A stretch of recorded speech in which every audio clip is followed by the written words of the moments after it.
I'm Teisha Bader with the JBS News Update for Friday, August the 12th, 2016. The Associated Press reports that a U.S. district judge has ruled against the easing of parole conditions for freed Israeli spy Jonathan Pollard.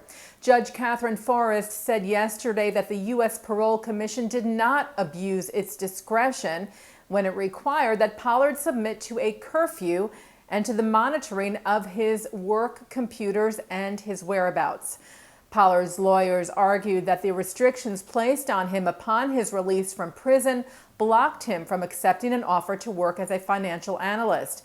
They also said the conditions were arbitrary, that Pollard did not pose a flight risk, and that there was no threat that he would disclose secrets from over 30 years ago that they said no longer had any remaining value. One of his lawyers, Elliot Lauer, said he was disappointed by Forrest's ruling yesterday and that the attorneys were studying it. Pollard served 30 years for providing classified information to Israel. He was released last November.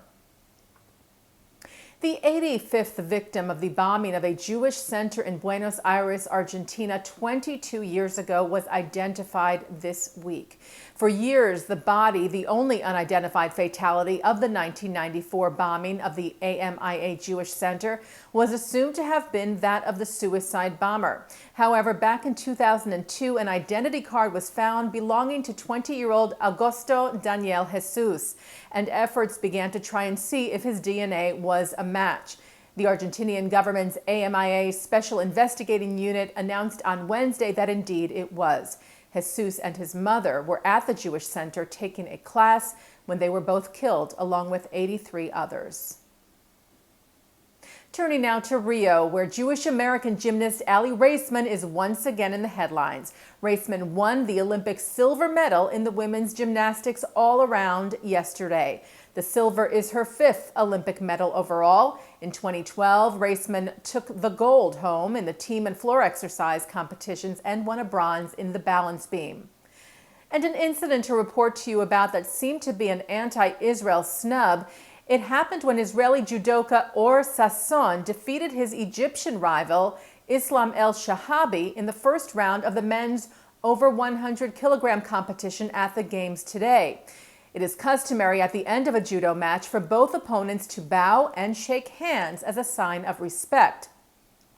Sasson bowed, El-Shahabi did not, and when Sasson extended his hand for a handshake, El-Shahabi backed away. He was reportedly called back by the referee to bow and was then booed by the crowd. Sasson, meanwhile, who won a gold medal in London in 2012, has now advanced to the semifinals and could very well bring another medal home to Israel.